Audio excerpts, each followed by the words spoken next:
اے کاش کہ ہم استغفار کرنے والے بن جائیں. اور آپ کو شاید پتہ نہیں ہے استغفار جہاں گناہوں کی معافی ہے نا وہاں یہ بہت سارے مسائل کے حل کی کنجی بھی ہے. آپ اگر پرابلم میں ہیں, روزی کے مسائل ہیں, اولاد نہیں ہو رہی ہے یا کوئی بھی پرابلم ہے, ایک واقعہ سنیے. حضرت امام حسن بصری رحمت اللہ تعالی بہت بڑے بزرگ, ایک شخص آ کر کہتا حضور بارش نہیں ہو رہی ہے, قحط کی پوزیشن آ گئی ہے, بارش نہیں ہو رہی, دعا فرمائیں, کو وظیفہ عطا فرمائیں. آپ نے فرمایا استغفار کر, وہ چلا گیا. اچھا ایک بزرگ بیٹھے تھے ان کے پاس حضرت ربیع بن صبیح رحمت اللہ, وہ دیکھ رہے تھے. دوسرا بندہ آیا, کہتا حضور تنگ دستی ہے, کاروبار میں ڈاؤن ہے, رزق میں تنگی ہے. آپ نے فرمایا استغفار کرو. تیسرا شخص آیا, کہتا حضور اولاد نہیں ہو رہی ہے, حصول اولاد کے لیے وظیفہ لینا ہے, فرمایا استغفار کرو. چوتھا بندہ آیا, وہ کہتا ہے کہ حضور میرے باغ میں فصلوں میں پیداوار کی کمی ہے, فرمایا استغفار کرو. حضرت ربیع بن صبیح کہتے ہیں حضور پہلا بندہ الگ پرابلم لے کر آیا, دوسرا الگ, تیسرا الگ, چوتھا الگ, چاروں کو ایک ہی دوائی, چاروں کو ایک ہی وظیفہ, استغفار استغفار. آئے ہائے بڑوں کی بڑی بات ہے. قرآن میں بھی پڑھتا ہوں, قرآن آپ بھی پڑھتے ہیں, مگر دیکھو اللہ والے کیسے پڑھتے ہیں. کیا خوبصورت جواب دیا آپ نے.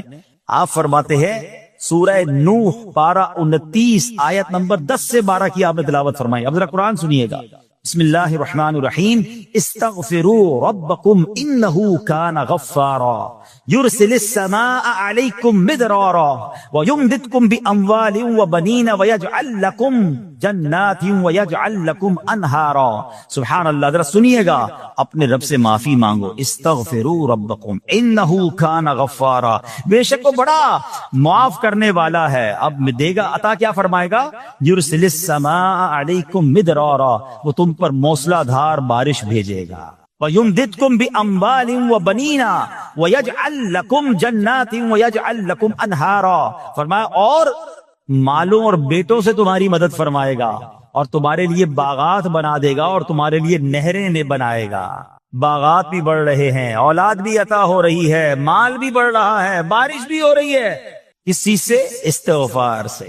تو استغفار یہ آپ کے بہت سارے پرابلمز کا حل ہے, مسائل کا حل ہے. بس اپنی زبان استغفار سے تر رکھے. اچھا پھر اس میں تھوڑی سی شرمندگی بھی ہے. ایسا نہیں کہ استغفار بھی ہو رہا ہے اور دماغ کہیں اور ہے, مسکرا بھی رہے ہیں, ہنس بھی رہے ہیں, اور استغفر اللہ, کسی سے معافی مانگتے ہوئے ہنستا ہے کیا بندہ. استغفر اللہ ربی من کل ذنب واتوب الیہ, یا اللہ میں اپنے سارے گناہوں سے تجھ سے معافی مانگ رہا ہوں.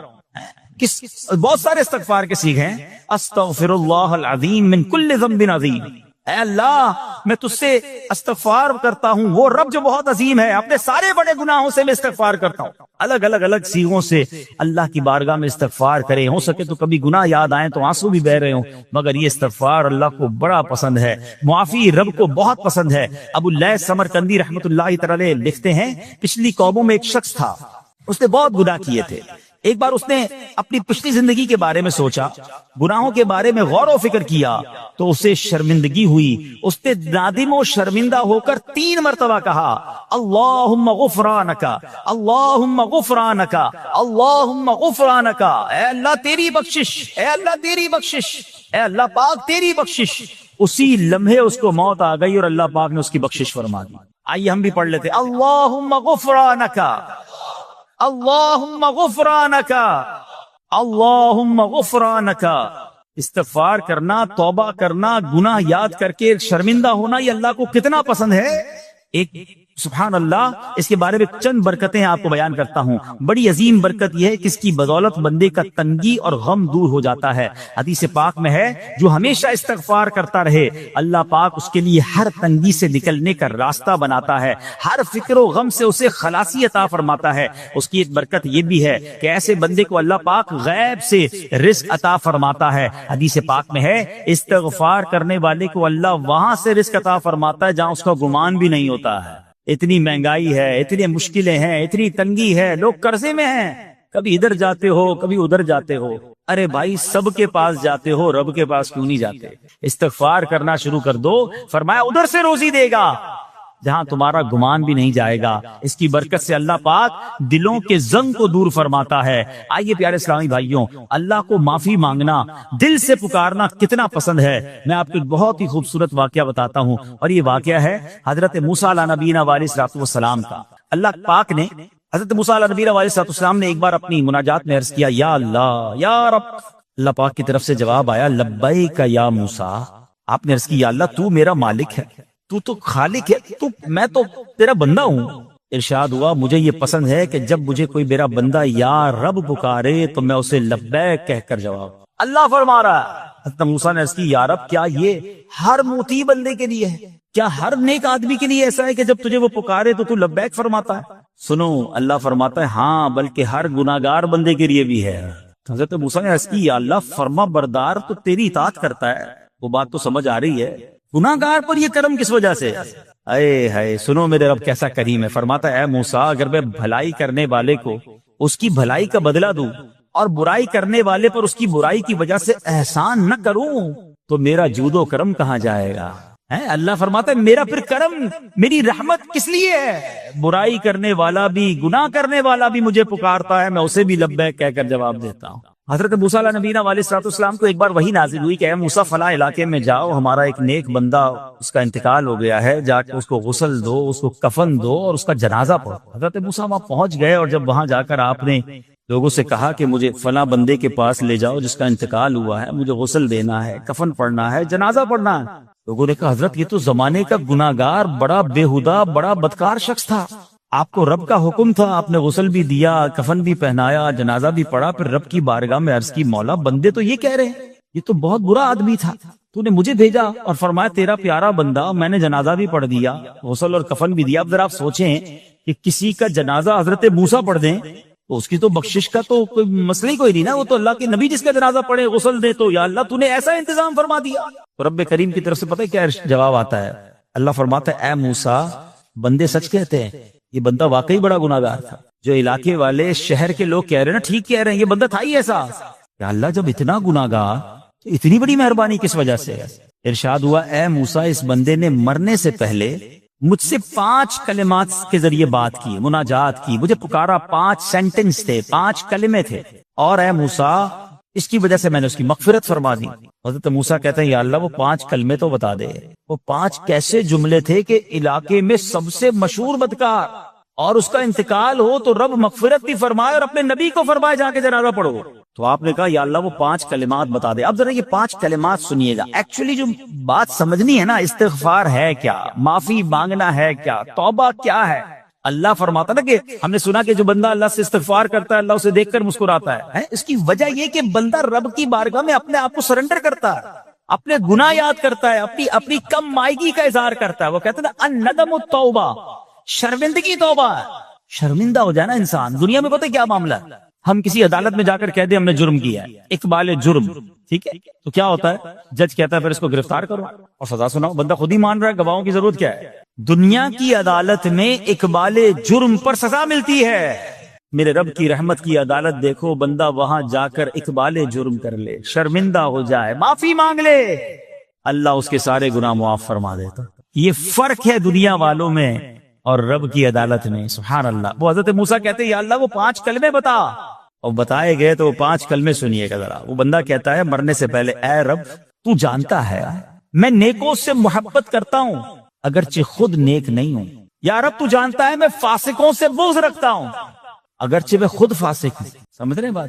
اے اللہ نیکوں سے پیار کرتا ہوں، مجھے پتا ہے میں خود نیک نہیں ہوں، میں گناہ گاروں سے نفرت کرتا ہوں حالانکہ میں خود بھی گناہ گار ہوں، کہیں بھی اپنی بڑائی نہیں ہے، میں گناہ گار، میں بدکار، مگر اللہ میں پیار کرتا ہوں نیک لوگوں سے۔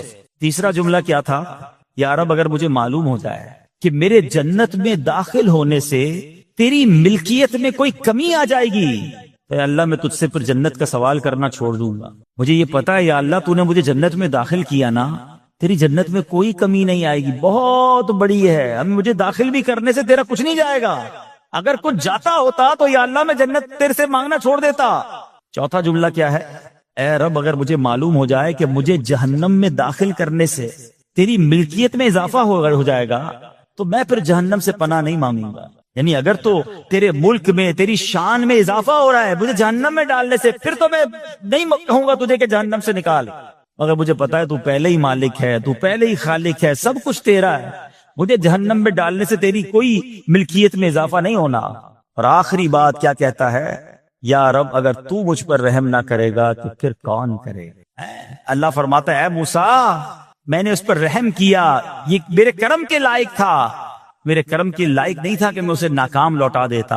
جب اس نے یہ کلمات کہے تو میں نے اسے درگزر فرمایا، اس کی مغفرت فرما دی، اور میں ہی بخشنے والا مہربان۔ تو اے میرے پیارے اسلامی بھائیوں، آج وہ کام سیکھ کے جانا ہے، سمجھ کے جانا ہے، جس کو جو بندہ کرتا ہے تو رب کی رحمت گویا مسکراتی ہے۔ اب وہ یہ ہے کہ اللہ سے معافی مانگتے رہے، استغفار کرتے رہیں، اللہ کو راضی کرنے کی کوشش کرتے رہیں، اپنے گناہوں پر ندامت رکھیں کہ جو معافی مانگتا ہے نا اللہ اسے بہت پسند فرماتا ہے۔ حدیث پاک میں آتا ہے التائب من الذنب کمن لا ذنب له، گناہوں سے توبہ کرنے والا ایسا ہے جیسا اس نے گناہ کیا ہی نہیں ہے۔ اچھا، اب ایک اور بہت پیارا عمل جس کو دیکھ کر اللہ مسکراتا ہے، وہی میں نے جو تفسیر بتائی کہ اللہ کی رحمت راضی ہو جاتی ہے اور اللہ کی رحمت برستی ہے، رب راضی ہو جاتا ہے۔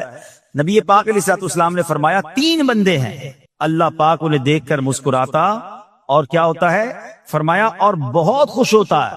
اب وہ 3 بندے کون سے ہیں، چیک کر لیں ہم ان میں ہیں کہ نہیں۔ فرمایا نمبر 1 وہ بندہ جو رات کو اٹھے، بستر چھوڑے، اچھی طرح وضو کرے، پھر نماز پڑھنے کھڑا ہو جائے، اسے دیکھ کر اللہ پاک فرشتوں سے فرماتا ہے اے فرشتوں بتاؤ میرے بندے کو نیکی پر کس نے اکسایا ہے؟ فرشتے عرض کرتے ہیں مولا تو بہتر جانتا ہے۔ اللہ پاک فرماتا ہے ہاں میں جانتا ہوں مگر تم مجھے بتاؤ۔ فرشتے عرض کرتے ہیں اے مالک کریم تو نے اسے ایک چیز یعنی جہنم کا خوف دیا ہے، یہ اس سے ڈرتا ہے۔ اے اللہ تو نے ان کو ایک چیز جنت کی امید دلائی ہے، یہ اس کی امید رکھتا ہے۔ اے اللہ یہی خوف اور امید ہے جس نے اسے رات کی نیند قربان کر کے تیرے حضور کھڑے ہونے پر ابھارا ہے۔ اب اللہ پاک فرماتا ہے اے فرشتوں گواہ ہو جاؤ، یہ جس چیز سے ڈرتا ہے یعنی جہنم سے ڈرتا ہے، میں نے اپنے اس بندے کو اس سے امن بخشا، اور جس کی امید رکھتا ہے یعنی جنت کی، میں نے جنت اس پر واجب کر دی۔ رات اٹھ کر جب دنیا سوئی ہو بندہ اٹھ کر تہجد کی نماز ادا کرے، اللہ کی بارگاہ میں آنسو بہائے، اللہ فرشتوں کے سامنے گویا فخر فرماتا۔ دوسرے نمبر پر سنو، فرمایا دوسرا وہ شخص جو حق و باطل کی لڑائی میں شریک ہوا، ثابت قدم رہا یہاں تک کہ شہید ہو گیا، یا اللہ پاک نے اسے فتح عطا فرمائی، اللہ اس بندے کو دیکھ کر بھی مسکراتا ہے۔ جہاد کرنے والے مجاہدین یا تو شہید ہو جائیں یا غازی ہو کر لوٹے اللہ کی رضا کے لیے، اللہ کی رحمت ان پر بھی چھما چھم برستی ہے۔ اور تیسرے نمبر پر فرمایا تیسرا وہ بندہ جو رات کو سفر کرتا ہے، یہاں تک کہ رات کے آخری حصے میں جب کہیں ٹھہرتا ہے تو اس کے ساتھ والے سو جاتے ہیں مگر وہ کھڑا ہو کر نماز پڑھنے لگتا ہے، اس بندے کو دیکھ کر بھی اللہ پاک مسکراتا ہے۔ اجتماعی عبادت کے بڑے فائدے ہیں، اجتماع میں آنا، محفل میں آنا، دعا میں شرکت کرنا بہت اچھی بات، مگر اپنی عادت ایسے بھی بنائیں کہ کچھ عبادتیں ایسی کریں کہ میں جانوں اور رب جانے۔ یہ جو رات اٹھ کر دعا کا لطف ہے، رات اٹھ کر جو نماز پڑھنے کا لطف ہے نا، جب ساری دنیا سو رہی ہے اور بندہ اپنے رب کی بارگاہ میں حاضر ہے۔ علماء کہتے ہیں دن کے نوافل کے مقابلے میں رات کے نوافل افضل ہیں، کیونکہ رات سکون ہوتا ہے، رات رقت قلبی ملتی ہے، سبحان اللہ، رحمت الہی چھما چھم برستی ہے۔ ہمیں کیا کرنا ہے کہ رات تہجد کی نماز کی عادت ڈالے۔ رمضان میں بن گئی تھی نا، سحری کے لیے اٹھتے تھے تو لوگ تہجد پڑھتے تھے، اللہ کرے کہ یہ عادت بن جائے، کبھی کبھی، اگر ہر روز نہیں ہو سکتا کم از کم کبھی کبھی کریں۔ اچھا اگر ایسی کوئی عبادت ہو بھی جائے نا کہ سب کو بتائیں نا کہ رات اٹھا تھا تو جناب دعائیں بھی کی تو آنسو بھی بہائے، نہیں، کبھی کبھی ایسا کیا کرو کہ میں جانوں اور رب جانے، اللہ سے باتیں کیا کرو۔ میں آپ کو صحیح بتاؤں، آپ مجھے ایک بات بتائیں، یہ تو آپ نے سن بھی لیا کہ اللہ کی رحمت کس قدر برستی ہے اس پر۔ زندگی میں بھی جب کبھی ہم پریشان ہوں اور رات نیند نہ آئے، کبھی کبھی ایسا ہوتا ہے پریشانی میں نیند نہیں آتی، کروٹیں بدل رہا ہوتا ہے انسان، اور اس کروٹ بدلتے بدلتے میں آپ کی جب والدہ حیات ہوگی یا ماشاءاللہ جن کے پاس ماں موجود ہے، ماں جیسی ہستی کہاں ملتی ہے۔ ایک بار اور سن لو، دنیا کی بہت ساری چیزیں میرے اور آپ کے پاس ہیں جو ریپلیسیبل ہیں، جو بدلی جا سکتی ہیں۔ موبائل فون لیتے ہیں بڑی خوشی سے لیتے ہیں، مگر نیا ماڈل آتا ہے تو لوگ بدل لیتے ہیں۔ سواری لیتے ہیں بڑی خوشی ہوتی ہے، مگر جب نئی سواری آتی ہے تو ریپلیس بدل دیتے ہیں، ماڈل نیا آ گیا بھائی اب وہ پرانی لگتی ہے۔ مگر یاد رکھو ماں باپ چلے جائیں نا، اس کے بعد ماں باپ دوبارہ نہیں ملتے، ان کا کوئی نیا ورژن یا نیا ماڈل نہیں ہے تو ان کی قدر کر لو، ان کی دعائیں لے لو۔ تو بہرحال آپ کبھی کبھی تکلیف میں ایسا ہوا ہو کہ رات کو نیند نہ آئی ہو، بے قرار ہو کر ماں کے پاس گیا، آنکھوں میں آنسو لے کر کہ ماں میں پریشان ہوں، بیمار ہوں، یا قرضے میں ہوں، یا فلاں پرابلم ہے۔ ماں نے کیا کیا تھا؟ کروٹ بدل کر سو گئی تھی کہ بیٹا تو جان تیرا کام جانے، یا ماں خود بھی بیدار ہو گئی، سینے لگایا اور دعا کرنا شروع کر دی؟ بھائی ہم روئے تو ماں بھی روئی، یہ ہے نا ماں۔ میری تکلیف، ایسا لگتا ہے کہ مجھے کبھی کبھی یہ فیصلہ کرنا مشکل ہوتا تھا کہ تکلیف مجھے زیادہ ہوتی ہے میری تکلیف میں، یا میری والدہ کو زیادہ ہوتی ہے؟ بیمار میں ہوں، تکلیف اسے، یہ رشتہ کہاں ملتا ہے؟ مگر مجھے ایک بات بتاؤ، جب میری تکلیف پر رات نیند چھوڑ کر بستر چھوڑ کر میں ماں کے پاس گیا، ماں نے سینے لگایا، تو اگر میں اپنا بستر چھوڑ کر آنکھوں میں آنسو لیے میری ماں سے مجھے کہیں زیادہ پیار کرنے والے رب کی بارگاہ میں چلا گیا تو اس کی رحمت کیا مجھے مایوس کرتی؟ میری ماں کے دل میں جو ممتا ہے نا وہ بھی میرے رب نے ڈالی ہے، رب کی رحمت کتنی ہوگی؟ تو کبھی کبھی اللہ کی بارگاہ میں رات کے اس پہر حاضر ہوا کرو، جو پرابلم ہے آپ کی، جو مشکل ہے آپ کی، آپ یقین کریں، آپ اللہ کی بارگاہ میں تہجد کے وقت رات کے آخری پہر آنسو بہائیں، دعائیں کریں، نوافل پڑھیں، پھر دیکھیے آپ کے دل کو تسلی کیسے ہوتی ہے، آپ کا ایمان تازہ ہو جائے گا، اور آپ نے دیکھا کہ ایسے وقت عبادت کرنے والوں سے رب کتنا راضی ہوتا ہے۔ اللہ کرے یہ بات ہمیں سمجھ آ جائے۔ اسی طرح عظیم صحابی حضرت عبداللہ ابن مسعود رضی اللہ تعالیٰ سے روایت ہے، پیارے آقا مکی مدنی مصطفیٰ صلی اللہ تعالیٰ علیہ وسلم نے فرمایا، ایک بندہ رات کو اٹھتا ہے، اچھی طرح وضو کرتا ہے، پھر اللہ پاک کی حمد کرتا ہے، اس کی بزرگی بولتا ہے، اپنے نبی علیہ الصلوۃ والسلام پر درود پڑھتا ہے، قرآن کھول کر پڑھنا شروع کر دیتا ہے، یہ وہ بندہ ہے جسے دیکھ کر اللہ پاک مسکراتا ہے اور فرماتا ہے، دیکھو میرا بندہ عبادت کر رہا ہے جبکہ اسے میرے سوا کوئی نہیں دیکھ رہا ہے۔ اللہ، یہ کاش ہمیں عادت مل جائے کہ ہم اکیلے میں عبادت کریں، انفرادی عبادت کریں، میں جانوں میرا رب جانے، کبھی تلاوت کریں، کبھی درود پڑھیں، کبھی دعائیں کریں، کبھی آنسو بہائیں، سبحان اللہ، اس کا مزہ ہی اور ہے۔ ہاں کبھی ایسا ہونا چاہیے، ہم محفل میں عشق رسول کے عالم میں رو بھی پڑھتے ہیں، مدینے کی یاد ہو، نعت شروع ہو تو ہماری آنکھوں میں آنسو آ جاتے ہیں، یہ بھی اچھی بات ہے، مگر کبھی کبھی رات ایسی بھی ہونی چاہیے کہ دل میں ہو یاد تیری گوشے تنہائی ہو، دل میں ہو یاد تیری گوشے تنہائی ہو، پھر تو خلوت میں عجب انجمن آرائی ہو۔ کبھی زندگی میں ایسی راتیں بھی آنی چاہیے، وہ ہے نا، جاگ اٹھا اشکوں کا مقدر، عشق نبی میں روتے روتے کیسی گزری رات نہ پوچھو۔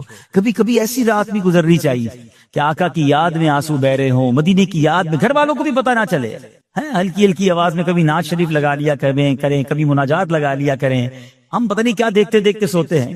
کاش انہی تصورات میں آنکھیں بند ہوں کہ میں سو جاؤں یا مصطفیٰ کہتے کہتے، میں سو جاؤں یا مصطفیٰ کہتے کہتے، کھلے آنکھ صلی علی کہتے کہتے۔ جو مدینے کے تصور میں سوتے ہیں نا، پھر خواب میں زیارت بھی کر لیتے ہیں۔ خواب کا ایک فینومینا یہ بھی ہے، آپ جس چیز کے بارے میں سوچتے ہوئے سوتے ہیں نا، عموماً گندی باتیں دیکھ کر، گندی چیزیں دیکھ کر سوتے ہیں، پھر ایسے ڈراؤنے خواب بھی آتے ہیں، انہیں ٹینشن بھی آتی ہے۔ فلموں میں بھی مار دار دیکھی، خواب میں بھی لڑائی جھگڑے دیکھ رہے ہیں۔ جو مدینے کی یادوں میں سو رہا ہے، جو باوضو سو رہا ہے، جو اللہ کا ذکر کر کے سو رہا ہے، جو نوافل پڑھ کے سو رہا ہے، پھر دیکھو خواب میں بھی کہاں کہاں کی سیر کرے گا انشاءاللہ۔ تو اپنی خلوتوں کو اچھا کرے، اپنے اکیلے وقت کو بھی خوبصورت کریں، آنسو بہائیں، اور سبحان اللہ تہجد پڑھنے والوں کے چہروں پر نور بھی آ جاتا ہے۔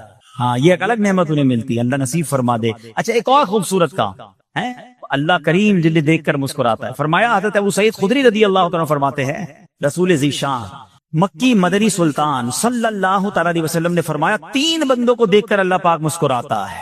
وہ قوم جو نماز میں صفیں سیدھی کرتی ہے، اور وہ بندہ جو اللہ پاک کی راہ میں جہاد کرتا ہے، تیسرا وہ بندہ جو رات کے اندھیرے میں عبادت کرتا ہے، انہیں دیکھ کر اللہ پاک مسکراتا ہے۔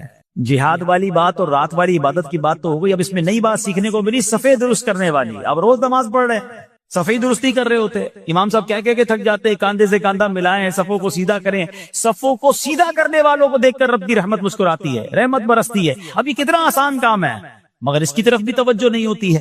یاد رکھیے کہ صفیں سیدھی کرنا یہ بڑی نیکی ہے، اور اللہ کرے کہ ہم اس پر عمل کرنے والے بنیں۔ اور صفیں درست نہ کرنا ترک واجب، ناجائز اور گناہ ہے۔ سیدھی صفیں نہیں کرتے، نہیں ناجائز کرتے ہیں، گناہ کرتے ہیں۔ صف درست نہ کرنے سے نماز ناقص رہ جاتی ہے۔ اور یہ بعض اوقات لوگ کہتے ہیں یار ہمیں نماز میں وسوسے بہت آتے ہیں، روایتوں میں آتا ہے صف درست نہ کرنا نماز میں وسوسے آنے کا سبب ہے۔ صفیں ٹھیک نہیں ہوگی نا، عجیب عجیب سی باتیں دماغ میں آئیں گی۔ کیوں؟ حدیث پاک میں آتا ہے شیطان تمہارے درمیان بھیڑ کے بچے کی طرح گھس جاتا ہے، شیطان صفوں میں گھس جاتا ہے۔ صف سیدھی نہ کرنے میں چہرہ بگڑنے کا اندیشہ ہے۔ اے ہائے، اب ذرا غور کر لیجیے یہ کتنا ضروری ہے۔ قرآن کریم میں ایک سورت ہے سورہ صافات، اس مبارک سورت کی پہلی آیت میں اللہ پاک نے فرمایا بس صافات صفا،